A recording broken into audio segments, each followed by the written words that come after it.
Ay okay na okay po ako dyan. Talagang ako dyan kung tatakbo sila. Para sa akin kasi nakita ko dati nung Pangulo si President Rodrigo Duterte, talagang ang ganda ng ng Pilipinas. Walang mga, alam mo na yung droga, talagang humina yon. Hindi talaga katulad ngayon lantaran eh. Talagang ako doon, dalawang kamay ako doon, thumbs up talaga ako.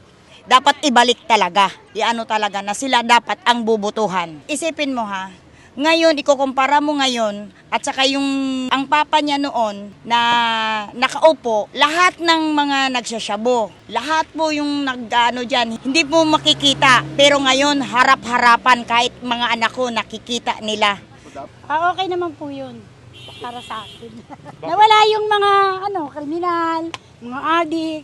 Ngayon, ang dami na naman na nakaano sa kalsada Mas gusto ko nga sa kanila kasi nung time na sila yung namumuno, nabawasan ng mga yung mga addict sa kalsada, yung mga hold-upper, nabawasan talaga. Kung para sa akin, mas pabor ako na tumakbo bilang senador or presidente. Pwede kasi kaya naman nila Kailangan ng kamay na bakal kasi lalo na sa amin, mga alanganing oras kami bumibiyahe, inaabot kami ng alanganing oras. Mas okay nga yun, sir, para may balik yung dati. Para maging ulit yung pamumuhay ng mga tao, maging okay ulit. Masyadong crisis ngayon kasi mataas yung mga bilihin. Mas maganda pag may Duterte, mababa yung mga bilihin at mataas yung sahod. Safe pa yung mga tao. Gustong-gusto ko si Duterte kasi nakakaminos po kami sa bigas, sa gastusin po noon. Dapat talaga Duterte ang bumuto natin.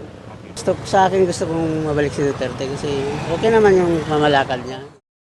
Malaki naman ang nabago ng Pilipinas dahil kay Pangulong Duterte. Okay. Okay naman po, masaya. Kasi marami rin naman po siyang natanggal ng mga, katulad ng mga kriminal, ng mga drug addict. Ayon sa dating tagapagsalita ng Malacanang na si Attorney Harry Roque, hindi masisisi ang taong bayan kung bakit excited silang magkaroon ng 3 Duterte sa Senado, lalo't naranasan na nila ang Duterte brand of leadership. Na-excite ang ating mga kababayan na magkaroon ng 3 Duterte sa Senado dahil alam mo, pansinin mo mga usapan palagi ng taong bayan nung panahon ni Duterte. Pero masisisi mo ba sila? Kasi nung panahon ni Duterte, may kapayapaan sa mga komunidad. Nung panahon ni Duterte, na talagang halos nawala na ang banta ng droga. Nung panahon ni Duterte, napakasigla na ating ekonomiya. Nung panahon ni Duterte, mapayapa ang West Philippine Sea at maunlad ang ating bayan dahil sa mas malakas na kalakalan. Dagdag pa ni Roque, isa rin sa pinanggagalingan ng excitement ng taong bayan ay ang kanilang pagkadismaya sa Administrasyong Marcos, lalo na ang mga napakong pangako nito gaya ng 20 pesos na bigas. So masisisi mo ba na talagang hinahanap-hanap ng tao ang Duterte? Sinabi pa ni Roque na hindi gahaman sa kapangyarihan ang pamilya Duterte. Ang totoo aniya ay pinagkakatiwalaan sila dahil napatunayan na ng mga Duterte ang kanilang kakayahang mamuno. Para naman sa isang political strategist, niyanig ni Vice President Sara Duterte ang mundo ng politika dahil sa pinakahuling anunsyo nito. Parang tectonic bang rank yan? Kasi nananahimik tayo, lahat nag-iisip ano ba ang dahilan kung bakit nag-resign. Tapos nung finally nagsalita, 3 Duterte ang tatakbo. Sabi ko, bakit talaga nga naman, nung dati hirap na hirap tayong kumbinsihin yung ilan dyan, ngayon 3 ang tatakbo sa Senado at may isang gustong nagnanais sa 2028. Dagdag pa ni Malutikia, hindi na paaga ang naging anunsyo ni Vice President Duterte hinggil sa mga plano ng pamilya nito sa darating na midterm elections. Malapit-lapit na yung October 8.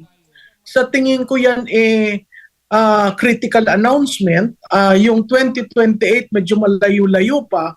Pero kung si Mayor Baste nagpapahiwatig ng interes, abay maganda rin yan. Sa tingin ko, minemeasure nila publicly ano ang reaction ng tao. Of course, nahahati yan. Merong maka-Duterte at merong ayaw ang Duterte. Samantala, ibinahagi rin ni Vice President Duterte ang sinabi ng kanyang ina na si Elizabeth Zimmerman na tatakbo si Mayor Baste sa pagkapangulo sa 2028 elections. Pero ang tanong, handa ba ang nakababatang Duterte na pamunuan ang bansa? So sa tingin ko naman ay pwede na yan, no, na isang termino bilang mayor, 3 taon bilang senador, handa na rin siya, no?